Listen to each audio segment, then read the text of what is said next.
Welcome to Exploring the Paranormal. Hosted by Heather Leigh, PhD, Exploring the Paranormal offers a new, fresh look into paranormal research. Join Heather as she discusses some of the many haunted locations worldwide, discusses why these locations are haunted, hear from paranormal researchers about their personal experiences at these locations. Additionally, Heather takes a journey into the science behind the paranormal, discussing topics such as thermodynamics and the Heisenberg principle, and how they both affect paranormal activity. Now, your host of Exploring the Paranormal, Dr. Heather Leigh.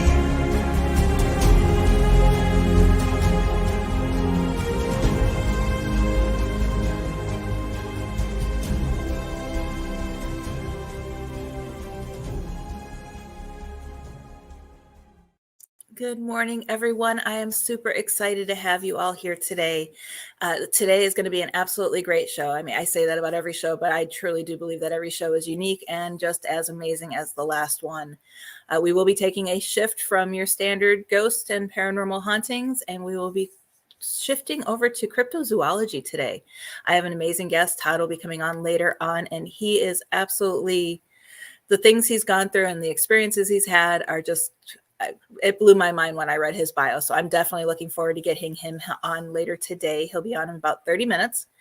And just super, super excited to have him here. And hi, Courtney. Thank you for joining us this morning. As always, you guys know, if you have any questions about the paranormal, feel free to ask. If I don't know the answer, you know I'm definitely going to seek it out and try to find that answer for you. And if I don't have the answer, chances are my guest does. And if he doesn't have it, again, we will do everything we can to get the answers for you. Open forum up until he shows up. Again, any topic, if there's anything you guys want to know more about, just let me know. But before we get started, I do want to start off the show by thanking my sponsor, Omni Interactions. It is the company where you can work from home and get your life back. This is a 100% remote company looking for US-based customer service representatives to support Omni's Fortune 500 clients.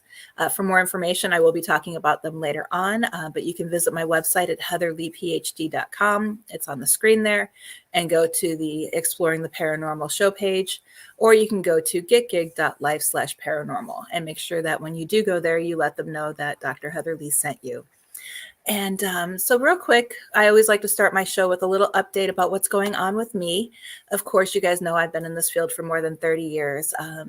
And I was talking earlier that Friday, unfortunately, I don't like to share about this, but I'm going to share about it just because it's hard for me. And I don't know why it shouldn't be, but I'm turning 50. So geez, and think about it, that more than half of my life I've been involved in the paranormal in one way or another, whether it's research or, doing what I do now. So definitely interesting when you put it in perspective like that, but not looking forward to turning 50, but I am looking forward to the many more things that I have planned, which brings me to the idea that I had, is that just because you're getting older doesn't mean anything can get in your way or stop you. You can do amazing things no matter what age you are. It's all about mindset and moving on with things. So with that, for those of you who don't know, the things that I do currently do is I'm an author, lecturer. I host this radio show. I also host Ghost Education 101, which I'll talk about in a minute. And also I'm an educator. So I like speaking engagements. I help train paranormal investigators, love being a mentor. So again, like I said, that's why I always love your questions, because I just love sharing what I know with others and helping other, I guess you would say, the next generation of paranormal investigators, regardless of how old you are. But that next group that comes through. As you guys know, Haunted Southern Nevada Ghost Towns and Ghosts and Legends of the Vegas Valley are out. You can get it on Amazon or Arcadia Publishing. But if you guys want an autographed copy, make sure you reach out to me. You can find me on Facebook at Dr. Heather Leigh, or Heather Leigh Landon is my personal page. You can find me there. And, just let me know. I can send, it's $21.99 and then $25 to cover, and that includes shipping. So just a flat rate of $25. and you'll get an autographed copy from me if you order it directly from me. If not, you can get it. If you live in the Vegas area or Southern Nevada, you can go to your local Walgreens. I know the Mob Museum, Clark County Museum, Psychic Eye bookstores have them. A couple of the metaphysical stores have picked them up. Of course, Barnes and Noble. I'm getting a lot of photos from people going into Barnes and Noble and seeing the book there. And you could also go online, like I had said, to Amazon, Books A Million, Barnes and Noble, anywhere you get your local book. If you go to your bookstore, you can have it ordered. I know several people who don't live in Nevada that have gone and gotten it ordered. I've already turned in Haunted Florida Lighthouses, so that will be coming out this fall. They actually emailed me yesterday. September 11th is the official release date for that book, so make sure you stay tuned for that. And we're going to be doing a fun virtual book launch for that one. And then, of course, I have 4 new books that are in the works, and you guys can, I'm actually got a whole bunch of information from, I don't know if she's on here right now, but Leigh is on here, or Leigh Warner was on here 2 weeks ago, and she shared with me a perfect location for my upcoming book that I'm definitely looking forward to getting to, Haunted Florida Ghost Towns. And then you also have part of the Haunted Florida series. I'm doing one on theme parks, roadside attractions, and Civil War sites. So I'm definitely looking forward to doing all of that. Oh, thank you, Courtney. Yes, you only gain wisdom. Exactly. Oh, sorry, I guess I should just leave, leave my glasses on the whole time, but I don't like the reflection I see off of it. So yes, thank you. Definitely only gaining wisdom. Perfectly. And thank you for joining, Courtney. I truly appreciate you being here this morning. And then just a few more quick updates on things that are happening. Like I had mentioned, Ghost Education 101. It is happening tomorrow night. I'm going to be joined by the Transcend Paranormal. They will be joining me and my co-host Philip to do a presentation on how to host a paranormal event. And they host a lot of events, including their events primarily are to raise money for the historical sites.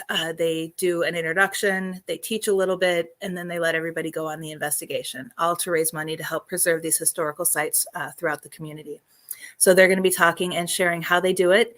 So that way, across the country, around the world, we can help all these historical sites survive by doing fun little events for them and raising money. And also, Real Haunts, Ghost Towns and Real Haunts 3 are still available on Prime Video and Tubi. You can watch it on Tubi for free. Those were the documentaries that we had filmed out in Nevada, in Goldfield area. So you can see that. And then I don't know if I mentioned this last week or not, but TMCC is out in Reno, but they offer virtual courses. And they've asked me to teach for them again on September 25th. I'm going to be teaching a course on the ABCs of paranormal research. And on October 9th, it's going to be Ghost Hunting 101. So those are the classes that I have for them coming up. And 9/11 is, oh, yeah, I didn't pick that date, but I thought that when they sent me the date for that, it kind of caught me off guard. But then I was like, oh, that works for me. So hopefully the book launch is really good as well. But yeah, if you guys have any questions about anything I've talked about, even if you're watching the replay and you guys have questions, feel free to reach out to me. You guys know I'm always happy to discuss different things and to chat and catch up. And actually, I almost caught up on emails and messages. So if you guys have messaged me, please be patient. I'm sorry if it's taken me a little while to get back to you guys, but you are on my list and I will definitely getting back to you. The one question I have had, and I need to message him back as soon as I get off here, because he's been waiting for a while, is someone reached out to me a while ago and wanted to know more about where I got my training at. And Institute of Metaphysical and Humanistic Science, or Studies, is out of Clearwater. And Dr. Douglas Kelly is amazing. And his wife also teaches some of the courses through there, but it's all virtual. It's all online. They also teach out of Thomas Francis University, and they have everything from religious courses to, the paranormal science, cryptozoology, and it's just an amazing program, even if it's just to get that extra knowledge to take a class here and there. It's very interesting, and that's someone wanted to know about the paranormal science track that I took, and we actually it included everything from, not just analyzing EVPs, but going into the science behind how sound travels, how sound gets on these recorders, how we do different things, the laws of thermodynamics, which is in my interview, the Heisenberg principle. All of those things relate to the paranormal. And because he had asked, and I've also had several other people ask in the past, I think in one of the upcoming shows, I tried to get Dr. Kelly on here, but his schedule's too busy. He can't get on, but I might just take one of my shows to talk a little bit more about those, to kind of give an understanding on how the science really does affect the paranormal. And it's, I don't want to say more than metaphysical, but there's more than one aspect to the paranormal. You guys, you have your, spiritual, your religious, your, metaphysical, and then you have that science behind it. They all kind of intertwine, overlap quite a bit. So definitely different things you can do. So, but yeah, if you get a chance, check out IMHS. Amazing program. Like I said, even if you're going to take just one course, I think you have to go through Thomas Francis University, but that's all on the website. And absolutely love Dr. Kelly. He's amazing. If you have questions, you can reach out to him too. He's very open. With him, it does take, I think he has on his website that it could take him up to 72 hours to get back to you, or 48, but it does take him some time, but he does get back to you within that time frame. So, but yeah, definitely. And getting back to that, always keep learning. I saw someone make a post the other day about some of the online schools that paranormal groups are putting together. And of course, you need to be careful to make sure that the paranormal group that's teaching the class knows what they're doing and that you're not getting misinformation. But it doesn't hurt, to pay the small fee for these classes, because it does multiple things. One, you may learn something that you've never knew before. I actually took one on, just out of curiosity to see what it was about, on the introduction to paranormal investigation. And though I knew most of it, it was only a $25 course, but it also had a lot of alternative insights. And it was just really, really interesting. I can't think of what it was off the top of my head, but there were a few things that I did learn, or, opened my eyes to a different way of looking at things. And it also, paying for these smaller level courses, in addition to you continuing your education and opening your mind to the paranormal, you're helping these teams. A lot of, these teams, we go out and we do investigations for free, but we need to buy equipment. We need to pay for gas. And that, having these courses is just another way for paranormal groups to make money to cover these expenses. And as long as you're picking a reputable team to take a class from, then the money's going to a good cause and not just being given to the founder and not going to the team, which, as you guys know, there's always paradrama and it does happen. So you just kind of never know. And it's not that hard to figure out if you go to, I wish I could remember. Once I find it, I'll send it to you guys on my Facebook page. But if you go to their websites, you should be able to scroll down to see who actually owns the school, especially if it's through Teachable. You can see who owns it. And then just do your research on Facebook, online. You can go to Instagram.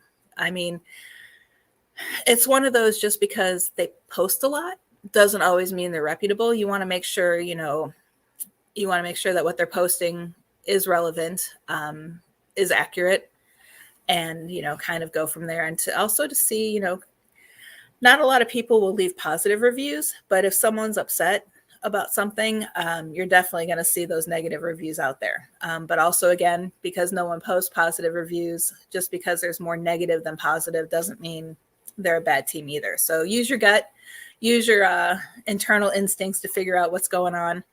And again, don't ever stop learning. Okay.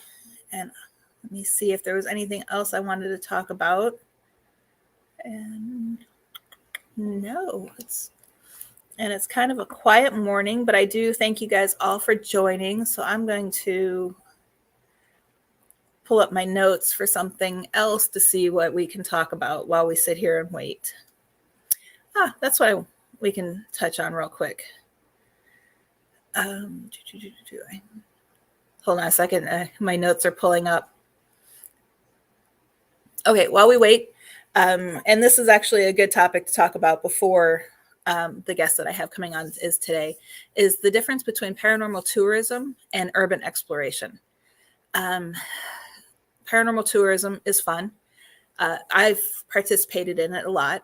And these are mostly, you don't have to be a paranormal investigator to enjoy a ghost tour, go to an event like we were talking about earlier.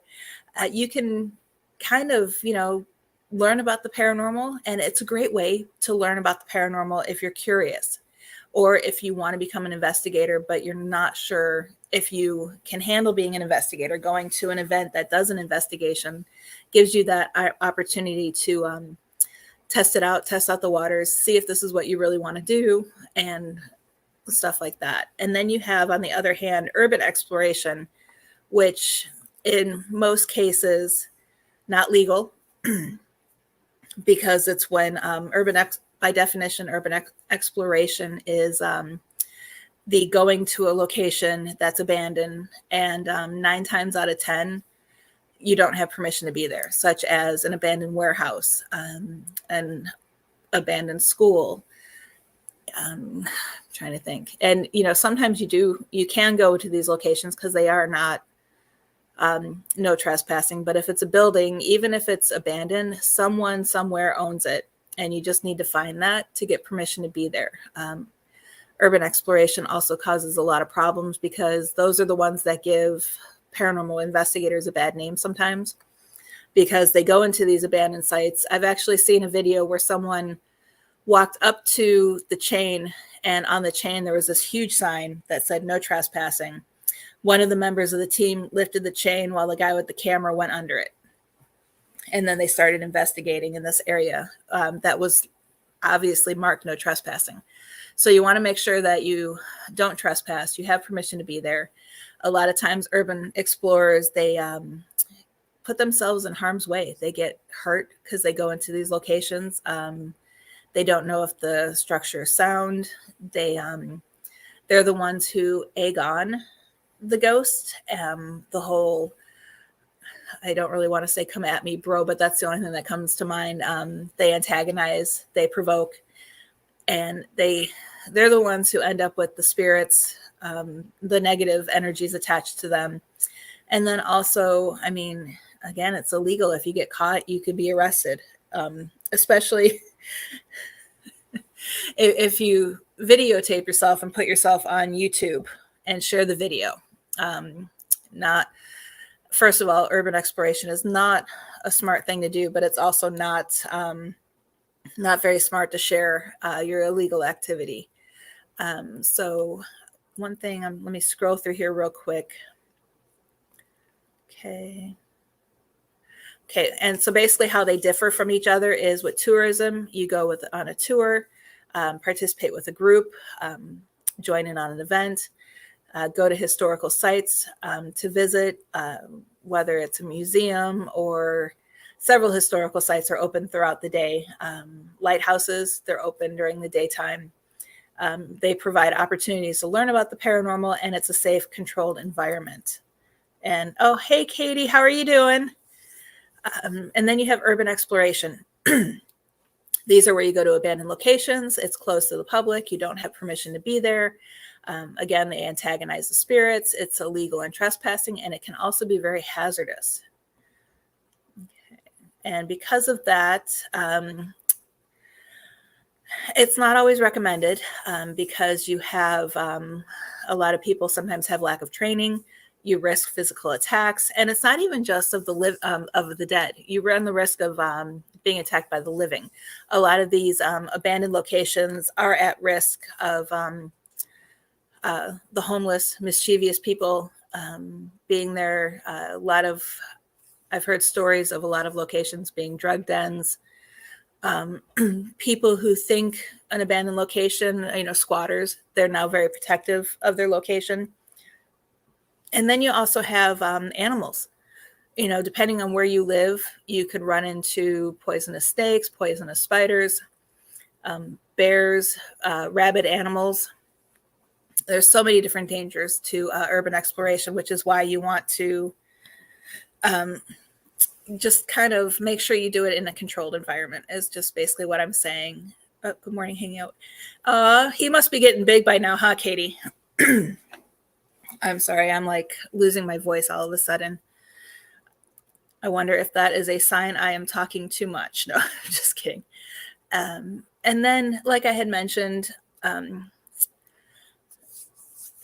paranormal tourism and urban exploration can also harm the field. It's, they give us a bad name or give researchers a bad name. You have those who trespass. And of course, those are the stories you hear about. Or paranormal investigator falls through the floor, gets hurt. That's the story that makes the news. You have when it's urban exploration, I've noticed there's more egos in the way. And ego, that's a whole nother show we'll talk about in the future, egos in the field. But yeah, it's several things can happen. I'm looking real quick. Oh yeah, and I've heard stories of damage and vandalism being caused in urban exploration, removal of objects without permission from a site, conducting investigations in unethical ways. Several conduct dark practices, which can cause problems in the future with them or with the site. And also they participate in other illegal practices, such as drug use and underage drinking themselves, in addition to the people who they might run into.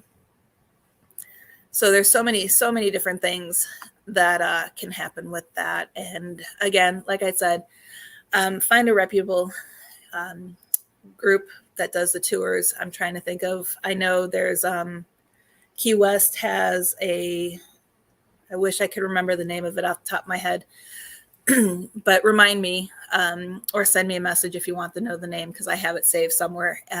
But I like their tours. They actually get dressed up in period attire. You get on a cute little trolley, you drive around Key West, and of course they take you to see Robert the Doll. And you learn all about the different things throughout Key West area. They are a very, very good tour. I've heard a lot of good things about them as well. And I haven't heard anything negative about that group. My friend Larry Lawson, the former sheriff's deputy in Indian River County, he owns Indian River Hauntings. And all of his tours are to help the local historical society. Oh, yes, Key West Ghost and Mystery Tours. Thank you, Courtney. So Indian River Hauntings is a good one. I think that's the one that sounds familiar, because I knew it was a longer name than that. I'm trying to think of, and the first ghost tour I've ever done, and it was absolutely my favorite, is the Gettysburg tours. Mark Nesbitt is amazing. And they also have a candlelight tour, which is a lot of fun. Google's my friend too. Yeah, I spend a lot of time with Google during the day. And so yeah, those are, and if you guys know of any tours yourselves that you've been on, I know there's one in Charleston, or there was several years ago. Haven't been in Charleston in a while, but they had a good one. Williamsburg also had a good one. But again, it's been probably 15, 20 years since I've been there. So I'm not 100% sure if, the same groups probably don't even conduct the tours anymore, but who knows? And I'm trying to think.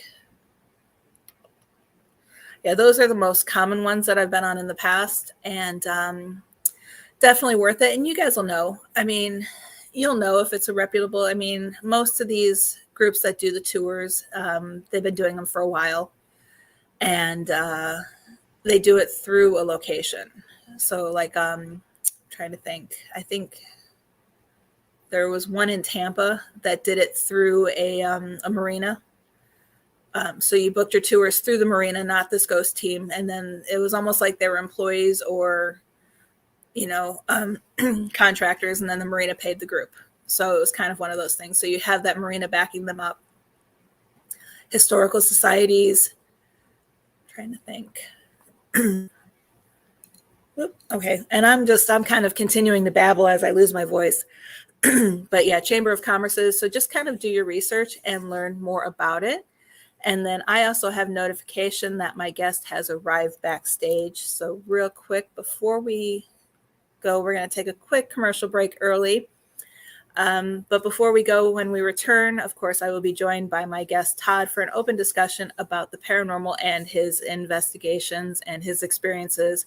So make sure you get ready with your questions. But before we go, don't forget to check out my sponsor, Omni Interactions, where you can work from home full or part-time hours that are convenient to your schedule. Working for Omni allows you to create your own schedule in 30-minute or 1-hour blocks.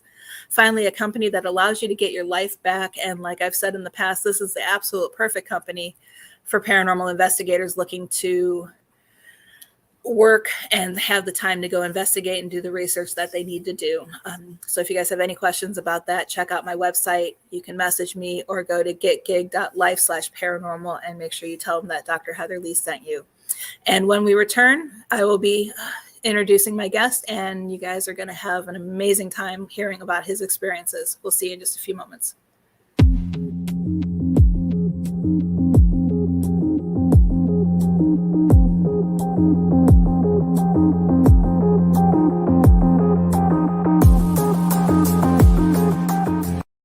If you're a fan of the paranormal world, then you'll love WLTK DB Talk Radio. Talk shows bringing you the latest on everything paranormal, cryptozoological, metaphysical, true crime, psychic readings, and more. The truth is here and now on WLTK DB Talk Radio at WLTKDB.com.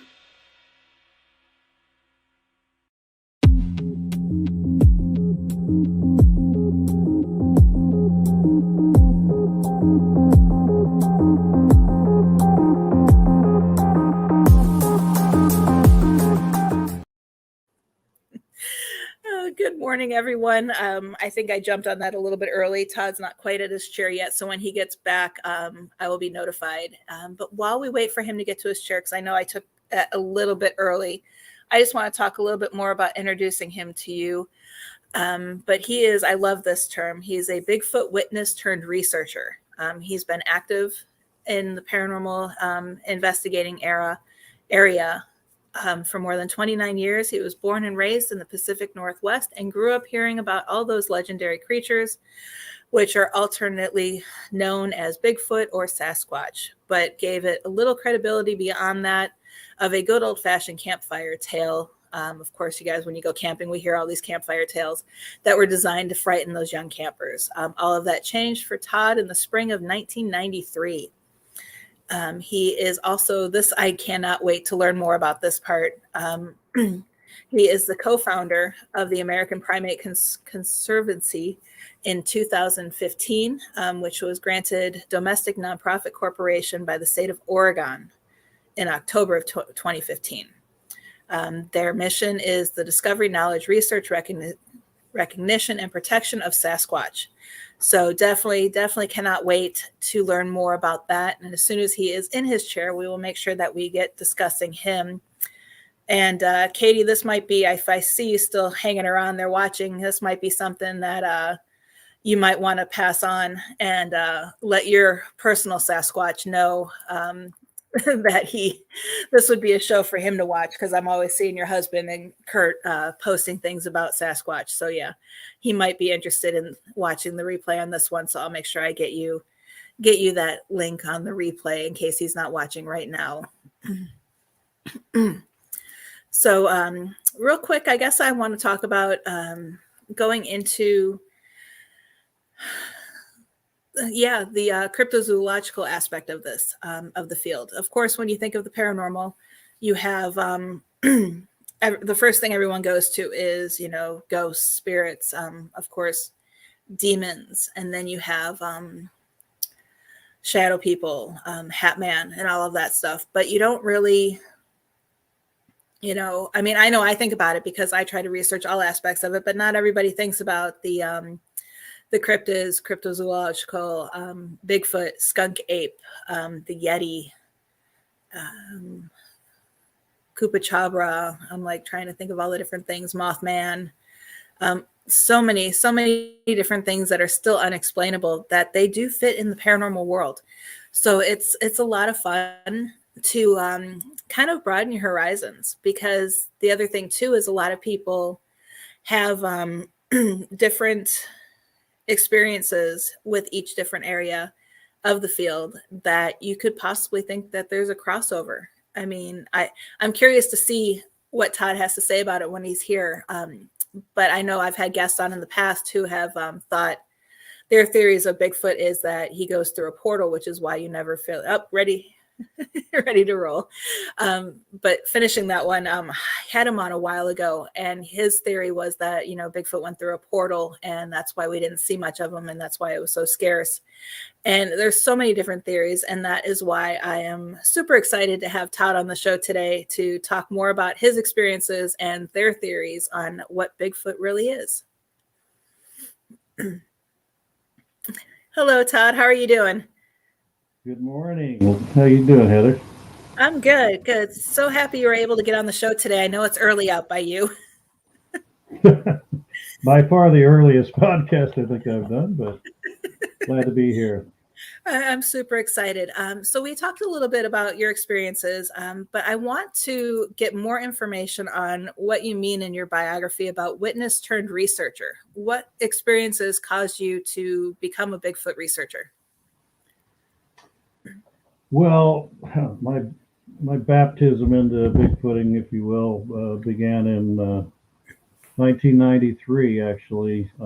I, as you mentioned, grew up in the Pacific Northwest, but gave little credence to the idea that some species like this could possibly exist. And,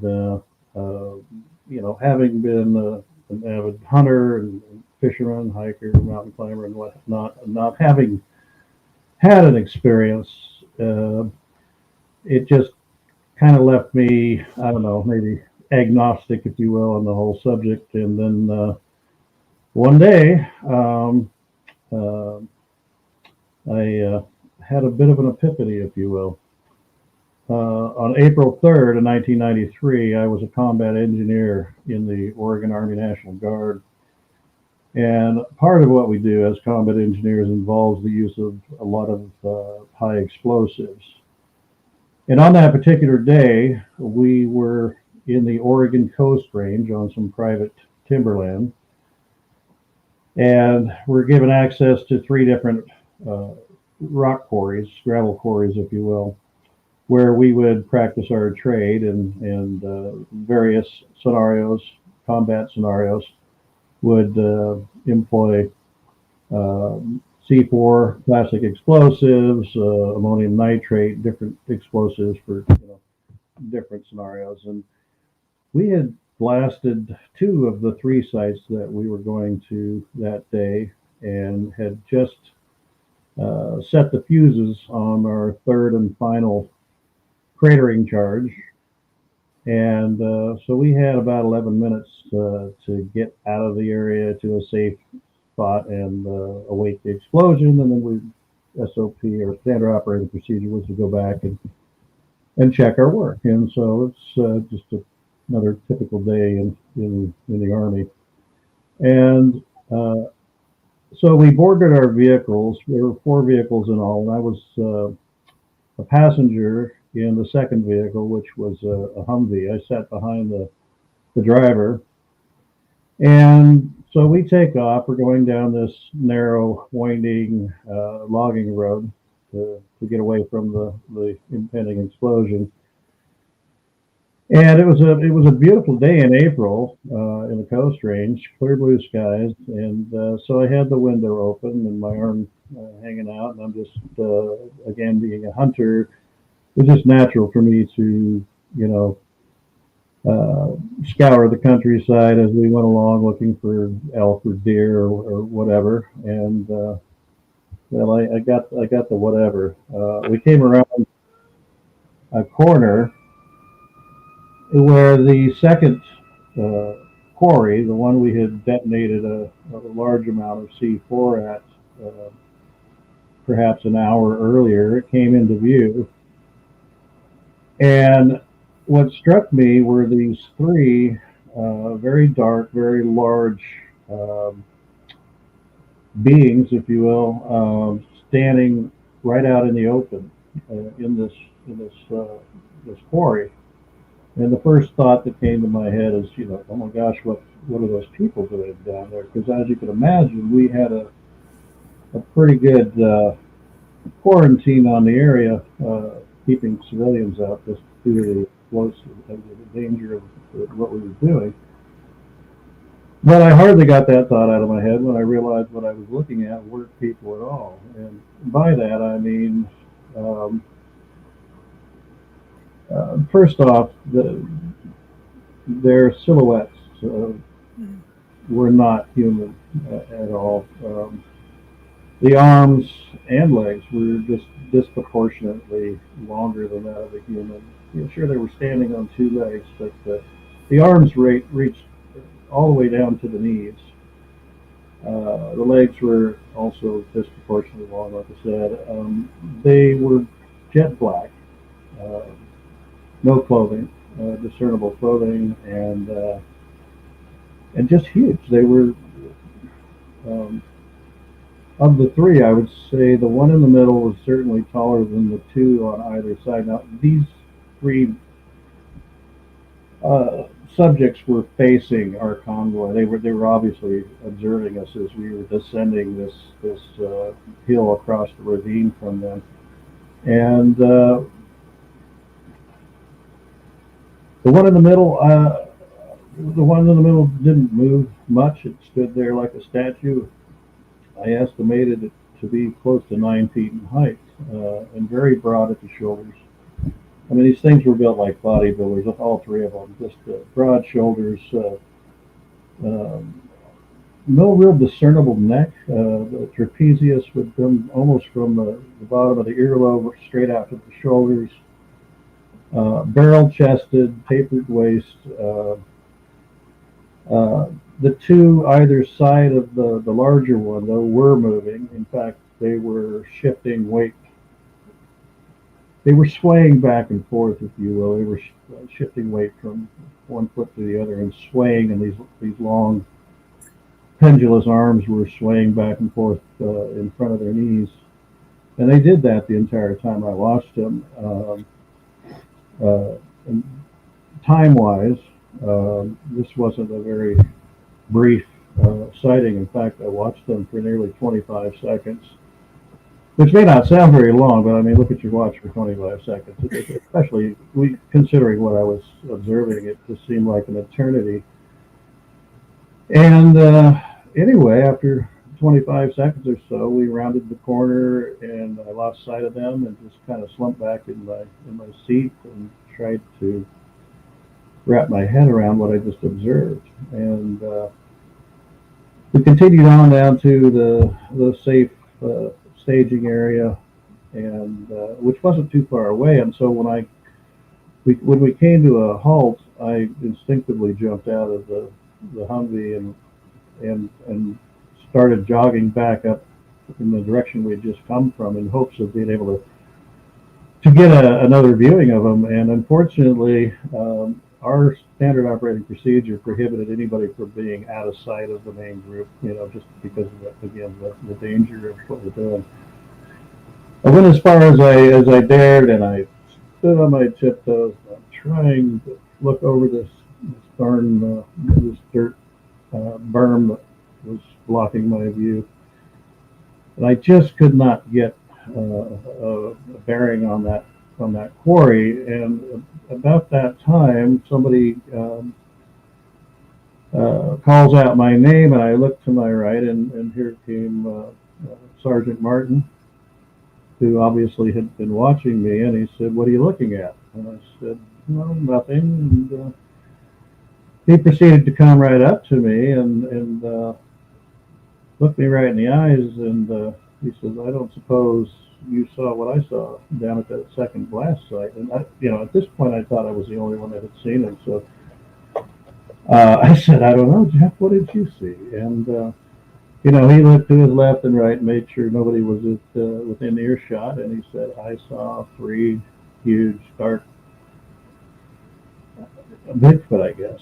And at that, of course, I said, "Yeah, I saw them too."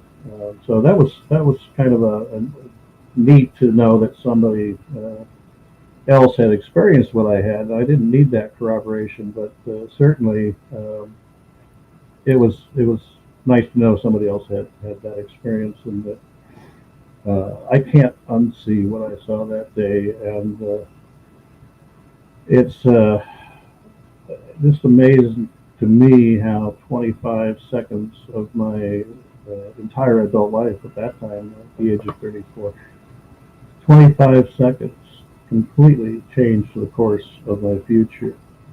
And so I should add that I mentioned I was in the National Guard at the time. Now, I finished out my service in the active duty Army, but being National Guard, traditional guardsmen, we drill or train 1 weekend of the month, and then a couple weeks in the summer. And so our next drill would have been early May, and so that following month, that following drill, we had 2 more soldiers come forward, and both of them admitted to witnessing what Jeff and I had seen. So it's kind of a, when it comes to these sort of encounters, it's kind of unique in the fact that multiple animal sightings are fairly rare. Multiple eyewitnesses are rare, and just obviously the coupled with the activity that we were doing, we were literally out there blowing up the forest, and so those 3 things combined make it a rather unusual sighting. But I have been spending the last, in about a week it'll be 30 years. I've spent 30 years researching and looking for evidence, and it's been a long, crazy journey, but I've found it very very exciting and enjoyable, and so that's my story. That's how I got involved, and been doing it ever since. And it's amazing how time flies when you're doing something you really enjoy doing. Yeah, really. Yeah, and I know you had mentioned that seeing multiple at one time is odd and strange, because I was going to ask you that, because aren't most sightings just one? Generally, yes. Yeah. I'd say probably 95% of the sightings are a single animal, and generally fairly brief in comparison to what I had seen. Mm-hmm. Okay. Yeah, and I mean, the only thing that came to my mind was a family, possibly, that you might have seen. Well, that comes up. People ask, do you think it was a family unit? I honestly, it's speculation, but when you consider the situation, this very well could have been some scouts, if you will, that obviously they were literally standing in the very spot where we had just detonated about 300 pounds of plastic explosives. I mean, we're talking about putting up a mushroom cloud, maybe 2,000, 2,500 feet in the air, and creating a small earthquake, if you will. And it's people point out, well, why would they return to the scene of the crime, if you will? Because, and it's a great question, because any other animal that I can think of, whether it's a deer or a cougar or bear or elk or what have you, is probably going to go in the opposite direction, and avoid that area for some time, especially due to the fact that we were detonating one of these explosives about every hour or 2 apart. So it was interesting that these things, these creatures, this species, would steel themselves enough courage to come back right into the blast zone. Now, obviously, people wouldn't even do that, right? Mm-hmm. But that tells me that they were very inquisitive, and that curiosity, to me, especially curiosity to the degree that will overcome what you think would be a natural fear, tells me that they must be intelligent, because curiosity, the need to know, if you will, is something that only intelligent creatures exhibit, especially, like I say, to the extent that you're willing to take certain risks to find out. So they could have very well just been sent out to investigate. Whether it was a family unit, I don't know. My gut tells me that it wasn't, but again, it's just speculation. Right. Yeah. Because that was the first thing that came to mind when you said one was taller than the others. Yeah, but the other two were easily 7 feet tall. Okay. So I'm saying the two that flanked that larger one came up to about the shoulders of the biggest of the three. Okay. Yeah. I would say more scouting, and maybe they were just making sure you guys weren't getting close to their home. Yeah, we were rocking their world for sure. Have you had any other experiences besides that one? I mean, I'm sure you have. Otherwise, you wouldn't keep doing this. Well, yeah, and many different types of experiences. Encounters come in different flavors, if you will. Some of them are visual. The ultimate, I would say, are visual encounters. Some are vocalizations, which I've heard many, and vocalizations, by that I mean sounds and volume and of such that you cannot apply it to any known species. I have heard things on numerous occasions during my investigations. Encounters also can come by the way of just evidence, or a lot of people talk about tree knocks, for instance, and I've heard that activity as well. Not sure what it means, but to me, I'm guessing that a tree knock is some sort of benign way for them to alert others of their species that the humans are in the area, which I find funny because so many people think that that's the thing to do, is to go out and knock on trees. It's like, hey, we're here, So it may be counterproductive, but that's just speculation on my part. Most recently, I had a very, very amazing field investigation about a year and a half ago, where I was invited by some tribal members of the Omaha Indian Reservation to come out to their reservation. Macy is the local village there, and they're right on the border of Iowa. They're along the Mississippi. Excuse me, the Missouri River, and I had heard of a particular phenomenon that I really had difficulty explaining or wrapping my head around. And if it were anecdotal or, onesie twosie kind of observation, I would probably write it off. But I've heard it way too many times, and that phenomenon involves the what they call eye shine. Whenever I hear of some sort of, and you mentioned earlier, the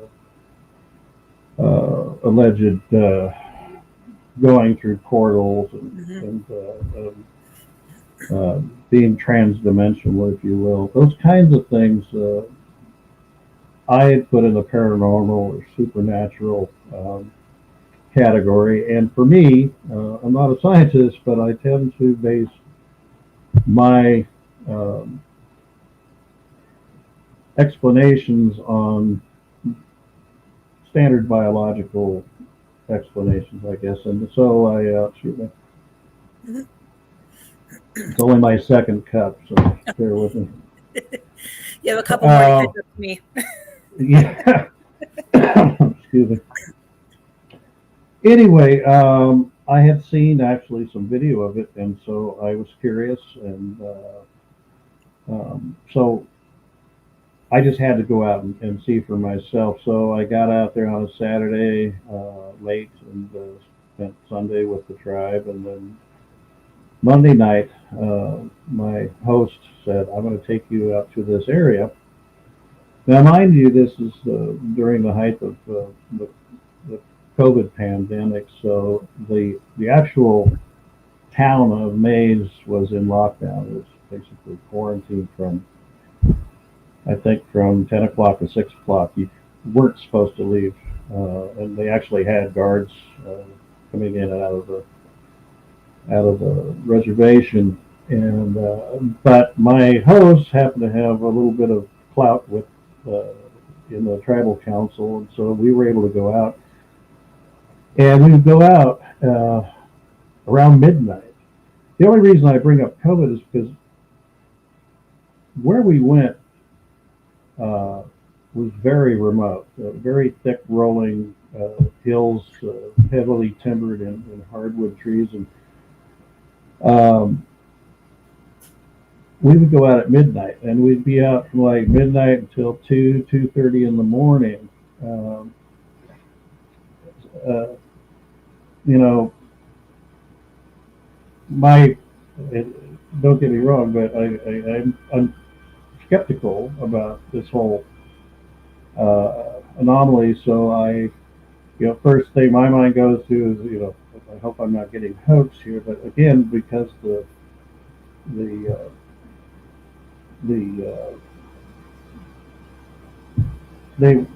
fact that everybody else was locked down in the town of Macy, I made that a pretty rare situation. So anyway, we get out there to this one area, a small 2-lane road in the middle of the countryside, and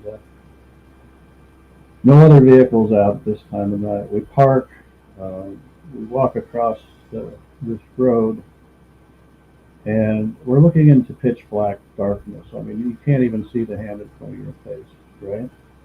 No lights, nothing. And my friend calls out in his native Omaha language.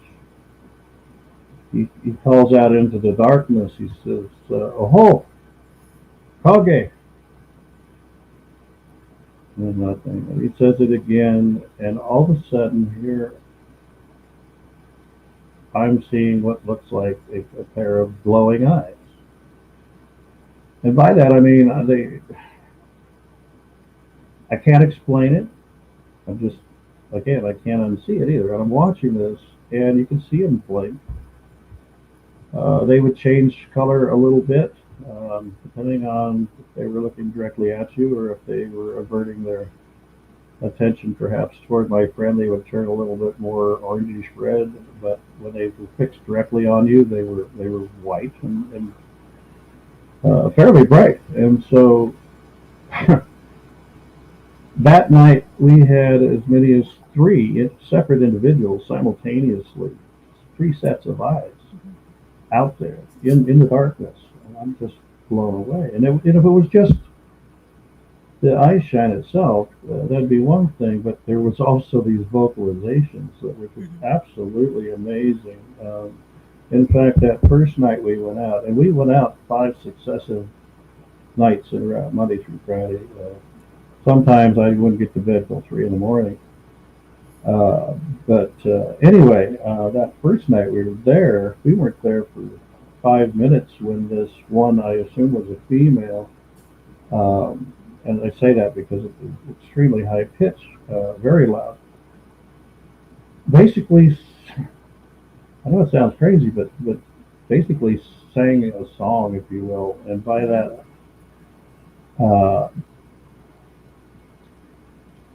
she would call out this melody, if you will, for 5 or 6 seconds, right? Very loud. And it would change in notes, it would change in volume and pitch and rhythm. all in like 6 seconds. Okay, then there'd be like a 10-second break, and she'd do it all over again. Right, exactly the same chorus, if you will, or verse.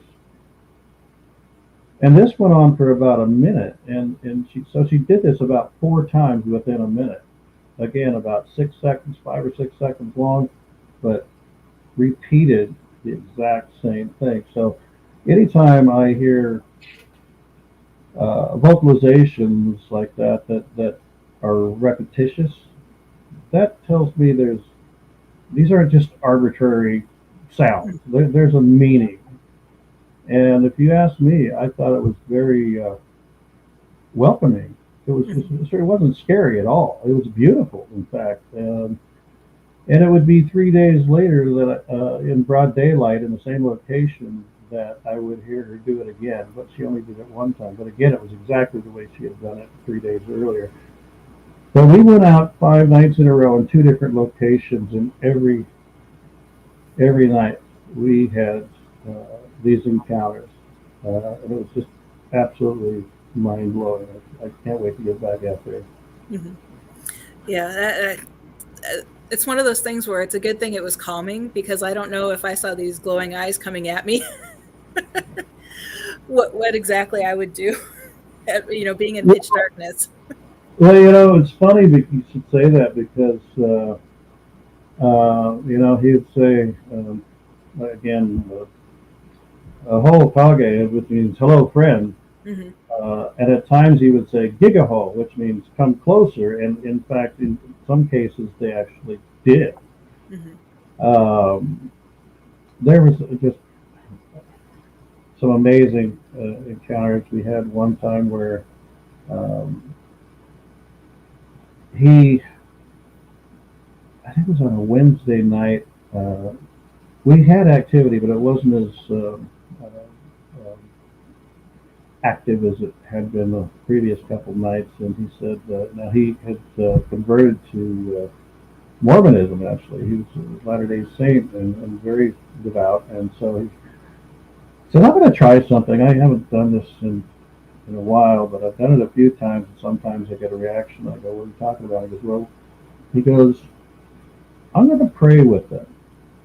Sometimes I get a response. And so, excuse me. And so I go, okay, whatever. So again, imagine we're standing on this roadside in pitch blackness, and we had seen a little bit of activity again, but not as much. And so we bow our heads, and he starts praying. He prayed for about, before this, he called out to them again. He said, oh, Kage, I'm going to pray to our Creator, and I'm going to ask for His blessing on you and your family, for your happiness and health, and your peace. And if you want to join me, Gigaho, come closer and join me.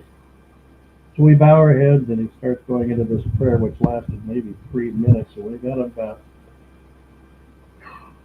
90 seconds into this prayer, about halfway through the prayer, at very close range, now maybe 60 feet away, this one starts whooping, very loud. Whoop, whoop, whoop.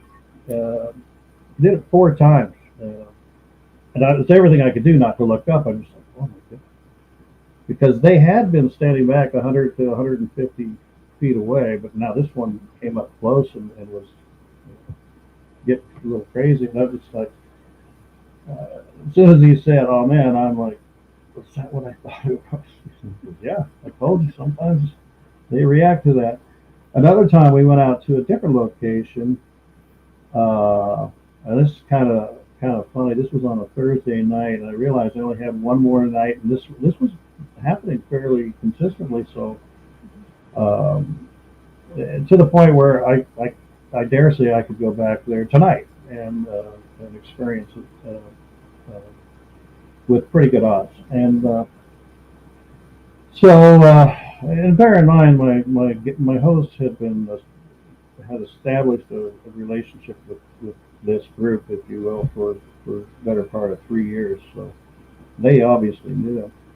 So we go to this second location on a Thursday night, and again, he middle of nowhere, pitch black. He calls out, and sure enough, straight down this road. I say road because we pull onto this logging road, so I knew the car was pointed down the road. But once we turned off all the lights, I couldn't even see the road. But I could tell this pair of eyes that was probably 100 and estimated maybe 150 feet away. But again, fairly bright eyes straight down the road. And then we caught another one at our 3 o'clock trying to flank around behind us. But I was fixated on this one down the road, and I'm getting, at this point, I'm like, dang it, I've got one more night. We gotta, step this up a notch. So I turned to my friend. I said, hey, you've obviously established a relationship with these, obviously if they wanted to hurt you, they would have by now. And so obviously they want to communicate or what have you. They communicate with you. So have you ever thought about just walking up to them? And his eyes got really big, and he's like, no. And I said, hold my beer. I don't know what got into me, but I said, do not follow me. And I turned and slowly started walking toward this pair of eyes, and not even knowing that what was coming, whether they would stand their ground or come at me or what have you. And I got closer and closer, and I got within maybe 40 feet of them. And I think what's going through my mind at this point is, if I get any closer and this thing stands its ground, I'm just gonna take a seat on the ground and let it make the next move. And but I got about 40 feet from it before it actually turned and walked off.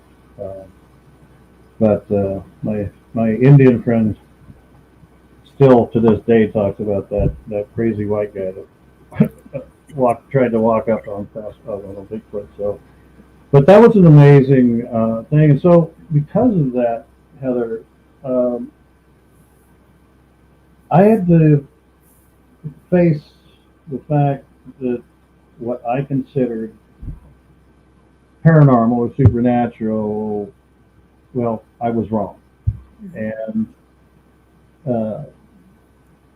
so I looked into some of these other things, again, because of the amount of witness reports of things like we talk about, this fading in and out of vision and what have you, that I have, in my latter years of research, decided to kind of step on that third rail of Bigfooting, and that is to place myself between the scientific and the paranormal, and to see if there's some way that I can bridge that gap. And by that I mean, can I find a way to scientifically explain what other people are observing? Yes, I believe you saw something, and you're not alone. And this is, you observed what looked like something came from out of nowhere and then vanished into nothing. Can we explain that? Is there any examples, for instance, in known wildlife of that happening? And that's kind of my starting point. Yeah, I believe you saw what you saw. Now, I may take exception with your rationale of what it was, but let's see if we can't meet in the middle and make sense of it. So I want to take the paranormal and try to make it normal. I want to take the supernatural and make it natural. And let's face it, a lot of things that we know today used to be in that category, and it's just that we can't explain it. And so that's kind of my quest right now, is to try to find ways to explain things, and so that we can try to understand these species better.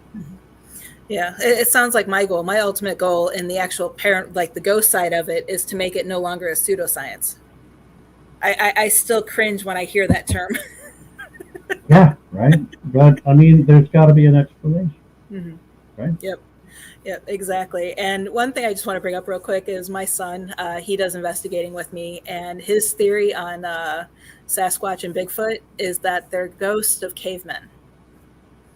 Was a theory that he's thrown out there, because, and I found that at least more or less interesting, because his mind thought that way. Well, maybe they are relic hominids, which is something that I've come to believe, and that is that maybe they are relic cavemen. You know, we look at the Neanderthal and Cro-Magnon, and we tend to think that, okay, they're gone. Well, a lot of different species that we thought were extinct are being found, and a lot of species we never knew exists are being found. You look at the species they found on the island of Flores, a small species of humans, 3 to 4 foot high at maturity, and they thought they were quite old, and now they've found, as they've found more and more of Homo florensis, as it's known, or the Hobbit, I think is the nickname they give it. They're finding they really not that old, like 15, 20,000 years in the blink of an eye. So is it possible that some sort of, and maybe not precisely Neanderthal or Cro-Magnon, but some sort of hybrid perhaps still exists and survives in the wilds? You know, I don't know about where you're from, but I can tell you, here in the Pacific Northwest, there's a very, very large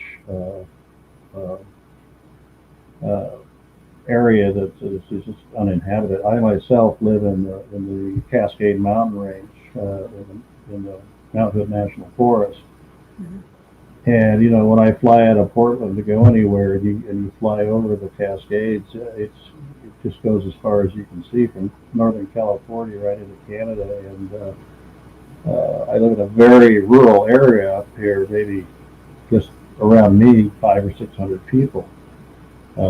But you don't have to step too far off the road to get lost, you know, or to be in wilderness. So there's a lot of territory out there, and we have yet to find everything that's out there.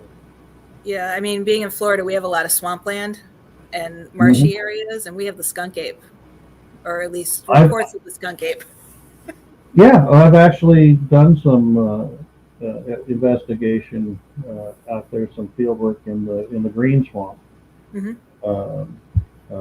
a group out there that I was affiliated with. I've researched Alaska, Canada, and all up and down the West Coast, a little bit in Arkansas, Oklahoma, Texas, even Arizona. If you get into northern Arizona, it's very mountainous and forested. But yeah, a lot of there's so much that we don't know, which, you know, the fact that mainstream science doesn't really want to entertain it is good to me at this point, because it gives us citizen scientists, if you will, the opportunity to do our own work, and it's exciting to know that there's still some things that are out there that yet to be discovered. Exactly. And that actually brings me to one of my next questions, is you had co-founded the American Primate Conservancy? Yeah, in 2015, I founded the American Primate Conservancy with a main goal of, ever since I had my initial encounter, I found myself asking, okay, why? Why me? There must be a purpose. And I found that purpose in not only looking for them, but over time, wondering about the health of the species. I know a lot of people will say, they don't need our help, leave them alone, they're doing fine. The worst thing you can do is try to, find them. You know, you're a PhD. You can't, I just like, based on what? Can you tell me how many exist today? No, you can't. Can you tell me how many existed 100 years or 10,000 years ago? No, you can't. And then without that data, we can't really wrap our arms around the health of the species. And my goal is I want to make sure that if there's anything I can do, it's to make sure that my grandchildren and great-grandchildren, as rare as it may be, will have the same opportunity that I have to see them. And I would be remiss if I didn't try to do something in that regard. So I started the Conservancy. Our mission statement is the discovery, research, knowledge, recognition, and protection of this species.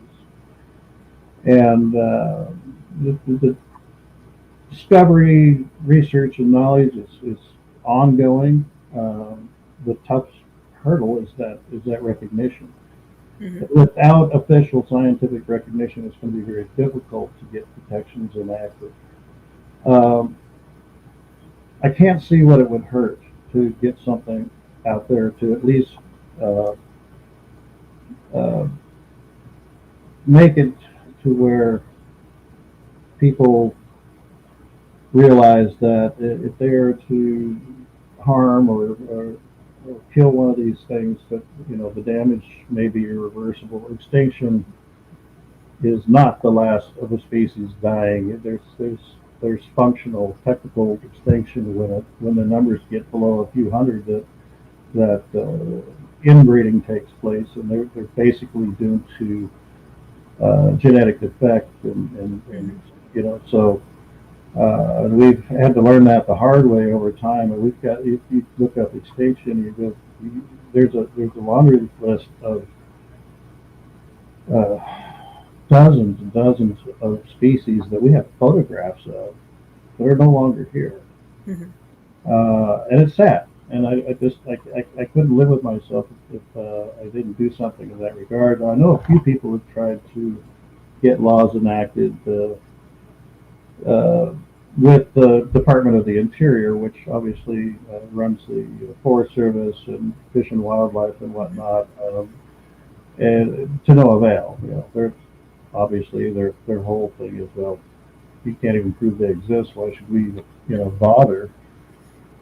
So I've kind of found a back door, if you will, to try to make that happen, and that is working with Native American tribes, especially those that are on reservations. Mm-hmm. Because if you look across the country, there are literally over 100 reservations, which technically are independent nations within our nation.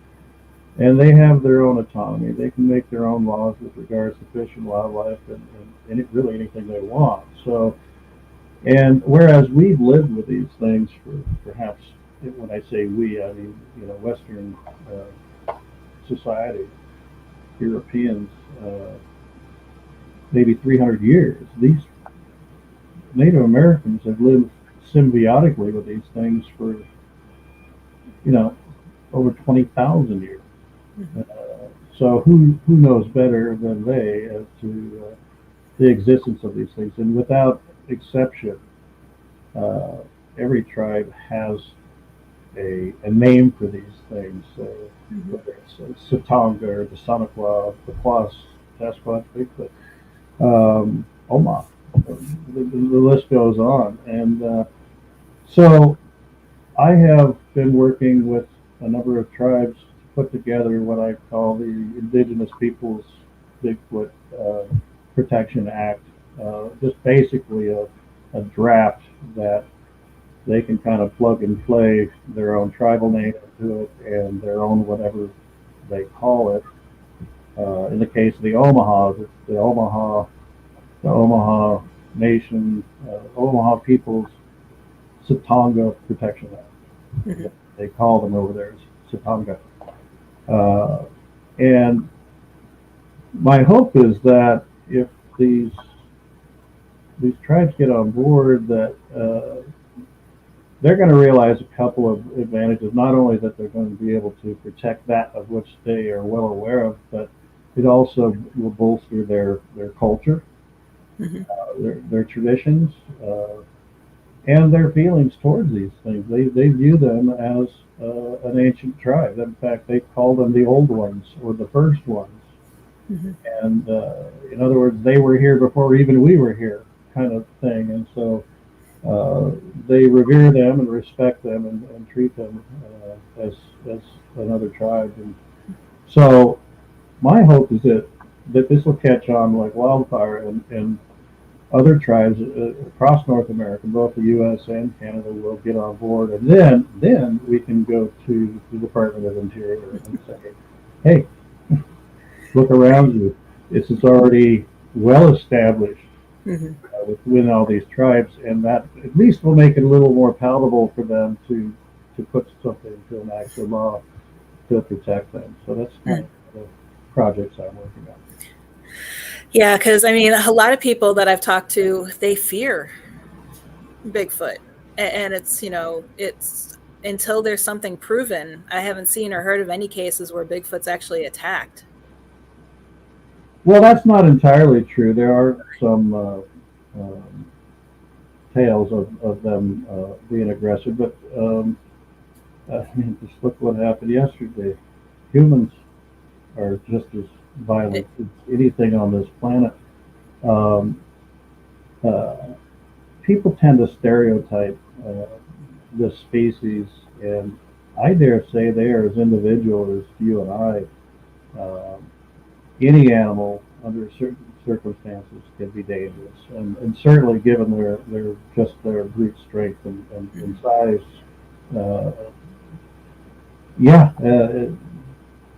they can be pretty intimidating. But overall, most encounters end with these things. Once they realize they've been spotted, they turn and walk off. In fact, I'd say the vast majority of sightings aren't people watching Bigfoot, but quite the other way around.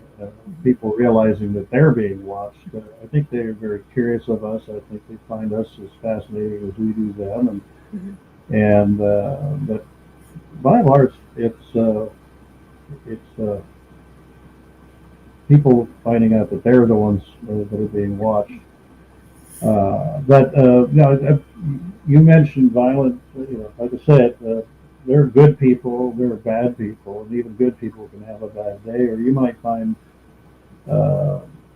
one of these with offspring in the area where they might want to get protective, or they might be eating a kill of some sort, and so a dang rabbit can be vicious if need be, depending on the, trying to protect its young. So again, it just depends on the circumstances. But in 1924, Mount St. Helens had, I don't know if you've heard about Eighth Canyon and what happened in that area, but there were some gold miners that were prospecting again on the eastern flank of Mount St. Helens, and they've been up there, I think, 3 years by this time, and they had built a small cabin near their claim. And they were aware that these things were around. In fact, even before they went up there, the natives warned them not to, but they saw the tracks, and occasionally they would spot one kind of following them. For whatever reason, this one day, Fred Beck and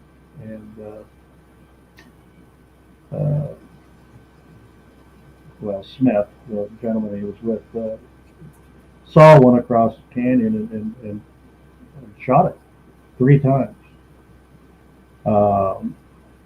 It took off after being hit 3 times, and they said it didn't seem to be too fazed by it, but that night their cabin got attacked by about 5 or 6 of these creatures. They bombarded that cabin for hours. And they got out of there, but they swore never to go back again. They've been known. The natives talk about them kidnapping women and children sometimes. In that same year, 1924, a gentleman by the name of Albert Austin up in British Columbia was hunting, and he was in his sleeping bag at his camp one night when he got picked up and carried off for miles by one of these things, and spent several days amongst the family of these things before he escaped. Again, any creature can be dangerous, but for the most part, these things, and again, I'm not trying to stereotype by any means. I'm just saying, for the most part, they seem fairly benign and curious about us. And again, just based on their capabilities and their size and strength, if they wanted to harm us, they certainly could. But that doesn't seem to be. That's an exception rather than the norm. And then one thing I was just thinking of as you were talking is there any fear or concern that, like, let's say either the government or a scientist gets a hold of a Bigfoot, of what could be done? Well, I'm not a big conspiratorialist, and I'll tell you, these things are observed fairly frequently by common citizens. Mm-hmm. Okay? And unless you believe that there's a government agent, a Bigfoot squad of sorts that's hiding under every rock and behind every tree, the prospect of the government getting their hands on one or taking one out of the hands of a civilian is pretty rare. I really don't think they have a lot of interest in it. It is what it is. They are what they are, and it's so I think when that ultimate evidence comes forward, that in the form of DNA, some sort of tissue sample, or hopefully that of some one of these things that is inspired from natural causes, old age, disease, or injury, or something, that it's going to come out. It's going to be made public before the government can really do anything to act on it. They don't have that sort of control of that situation at that time. I've heard all kinds of people. Oh, well, when they find out, though, they're going to come and get it. I don't. Good luck. So. Yeah, there's always that fear in our world. Well, it's like, if it were me and it was a carcass, I would probably. They've got 2 hands, 2 feet. I would separate those and stash them in different locations. Yeah, they might get one. They're not going to get them all. I'm not going to make sure that you get something really. I have a contingency as far as getting it in front of scientists and a particular university, specifically to have that research done. In fact, one of the most prominent genetic labs in the United States, if not the world, are basically on standby, willing to step up and do some analysis should that time come. So. That's good. Yeah. Yeah, and also in your bio, you had mentioned you host an annual event. I know it said it was invite only, but I'm kind of curious as to what you guys do. So, over the years, I've been privileged to speak around the country at different conferences and podcasts and uh,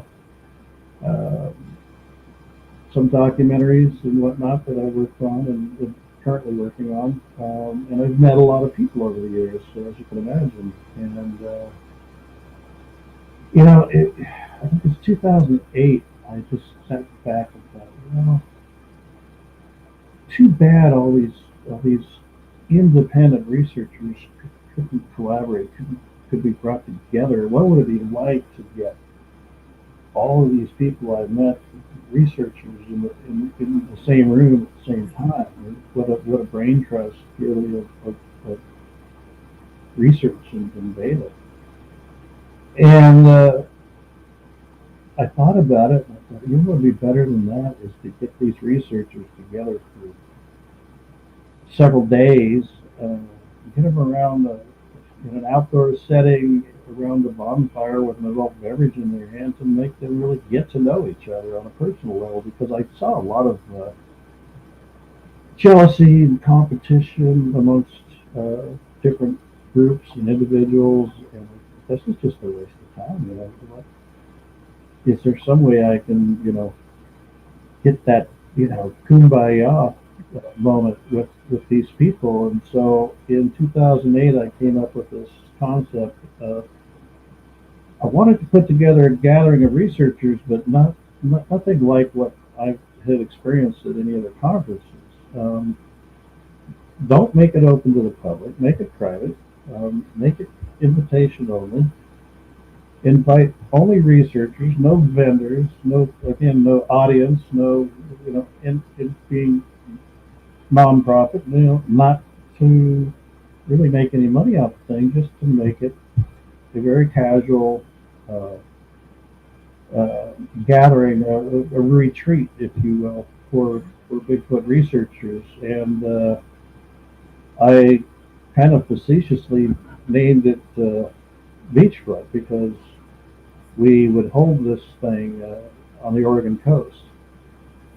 And the name kind of stuck, and this year will be our 16th annual gathering of Bigfoot researchers, really from all over the world. We've had researchers not just from the United States and Canada, but as far away as Australia, England, Russia, New Zealand, fly in on their own dime to get together for this gathering. And it's all about networking and sharing theories and techniques. And it's really taken on a life of its own, and it's a lot of fun. Mm-hmm. Yeah, that sounds like that would be really interesting, and it's such a unique idea, because you don't hear about, like you had said, there's so many egos and people competing against each other, that being able to sit down and just talk and get to know one another is such a great idea. And it's actually turned out to be exactly what I hoped it would be. I know the late Dr. John Vindernogle started coming, wildlife biologist, PhD out of British Columbia, if you don't know, and he was blown away. He said, I didn't come for years because I thought the name was so corny. I didn't think it was a serious gathering. But once he started coming, he said, I couldn't believe it. That we don't have any distractions from, just general public being there, and it's just researchers. And he said, I walked away with over 30 pages of notes and a whole list of new contacts and eyewitness encounters,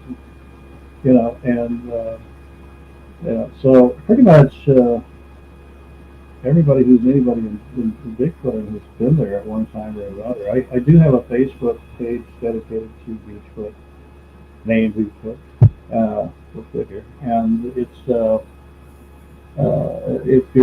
if your audience wants to go there, I would encourage them to do that and just look at the photo gallery of in there, and there's just some.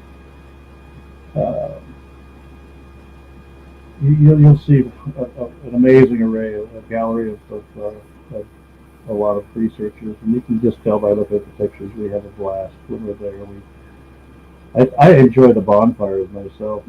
We'll get like 5 or 6 volunteer speakers. These people generally get paid to speak at different conferences around the country, which includes their transportation and lodging and all that. And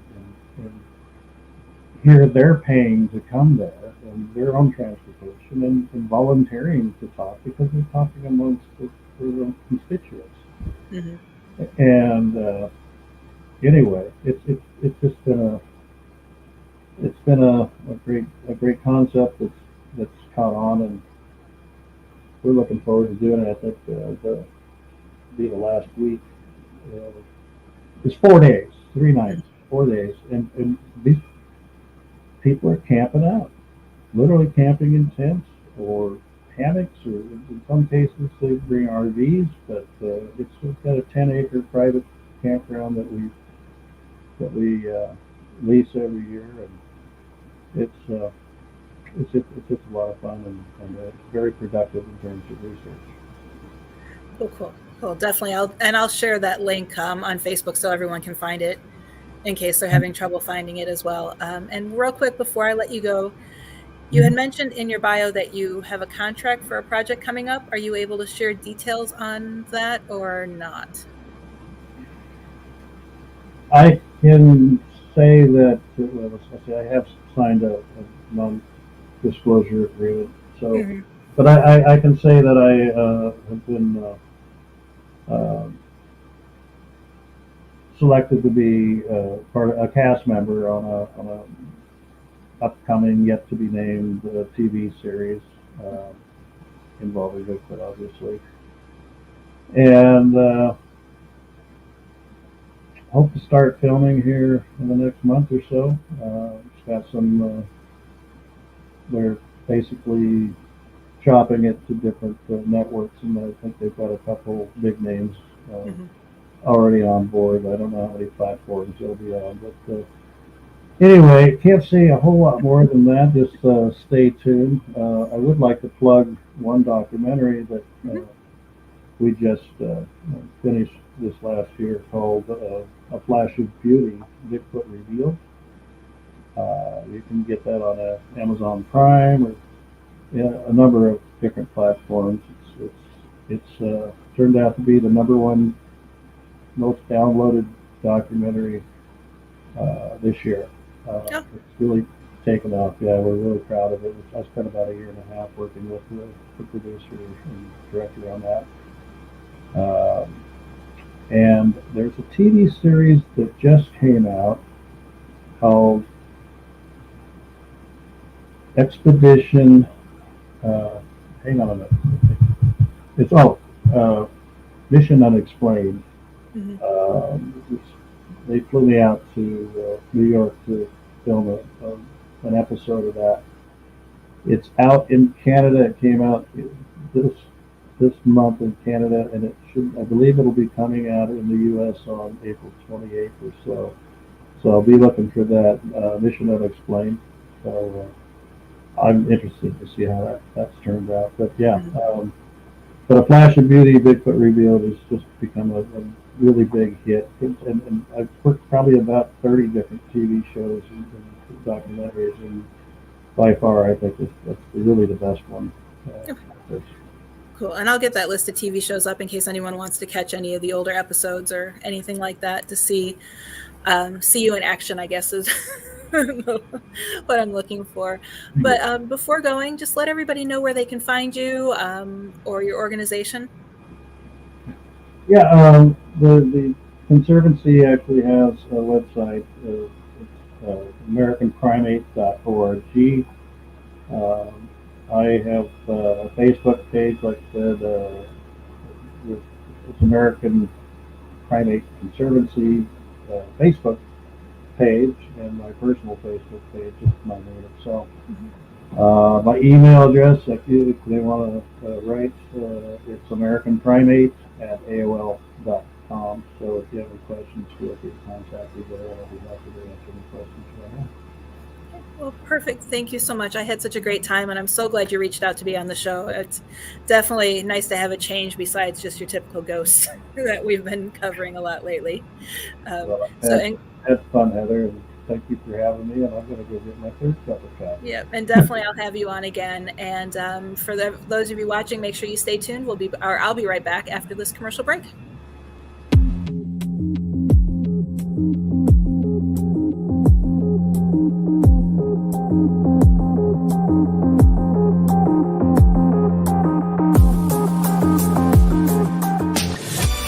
Want to see your video here? Sponsor WLTK DB Talk Radio and watch us make that happen. With your paid sponsorship of $80, you receive a professional produced audio, video, and banner placement on our station. Not only does your sponsorship air during our live shows, but also replayed on our podcast and heard by hundreds of like-minded people. Visit WLTKDB.com to get started and find out just how hard we work to get you noticed.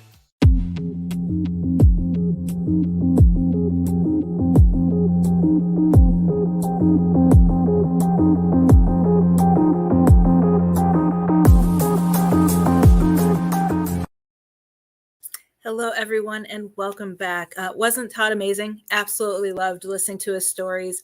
And it definitely gave me a new perspective on Bigfoot. You always think of, you hear the mainstream of, like I was talking about, the portals, or like my son saying it was a ghost. But definitely love hearing those stories. It puts more of a, I guess you would say, humanistic characteristic to Bigfoot, which is definitely interesting. Would love to have experienced it, but I'm not. Even though I'll crawl through mines and go exploring in the woods for ghosts, I never really thought of camping out. You guys are going to laugh, but my idea of roughing it in the wilderness is staying at a Holiday Inn instead of a Ritz-Carlton. I've been saying that since I was young. So yeah, I'm not a big camper, but I will do the exploring during the day and, at the twilight hours, but I've never really thought of doing it at night. And it would just been interesting to have experienced what he's experienced, and truly do appreciate everybody who was watching. I will make sure I have his bio with his website, Facebook pages, and also all the different shows that he's been in, and including I think I have a link to his documentary as well that he was talking about that I can get up there so you guys can make sure. I should be doing that later today, hopefully. When I put the replay up for this, I'll make sure to include that in the replay link as well. So if you guys, again, we still have some time. We have about 25-ish minutes. If you guys have any questions, feel free. Kenneth, if you're still on, I saw you pop on and say good morning while Todd was talking. Again, thank you, Courtney, for watching.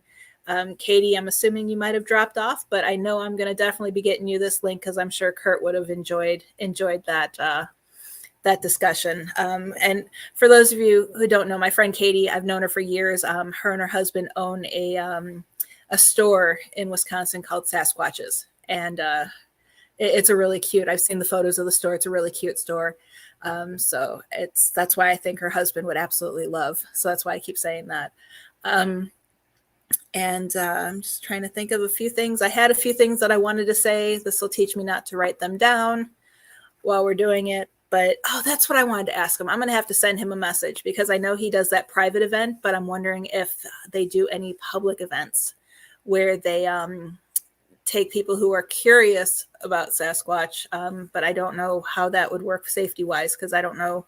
The wilderness is not a very controlled environment, but I think that would kind of be fun to go and tag along with to see what it would be like. And now that he's off he's off, I have so many more questions I need to ask him, so I'll make sure I message him, and definitely when I get those answers, I will get back to you guys.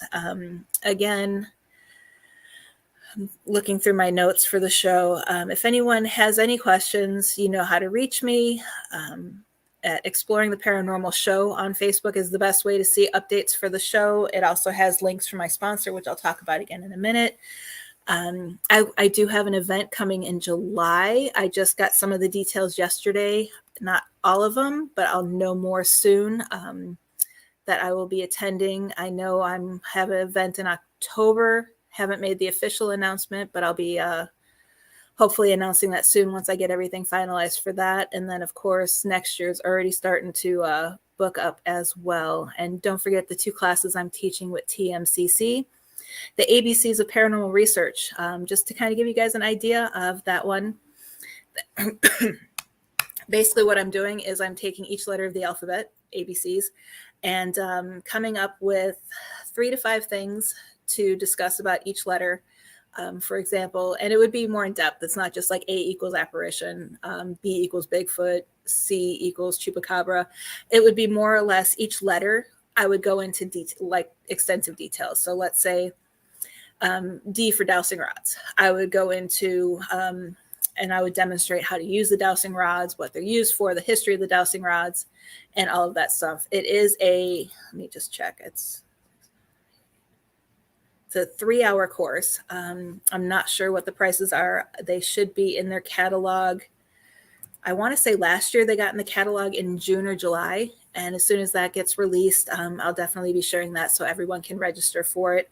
And the way I do it is I will record it while we're live doing the class. And those of you who have registered for the class will get a copy of it. So that way you can go back for future reference. And then the same thing with Ghost Hunting 101. That's just going to go into your basics. It's going back to the basics. And that's one thing that we always forget. We're so wrapped up in the technology, in the latest and greatest. Like Todd had mentioned when I was talking to him, even in the Bigfoot field, who knew?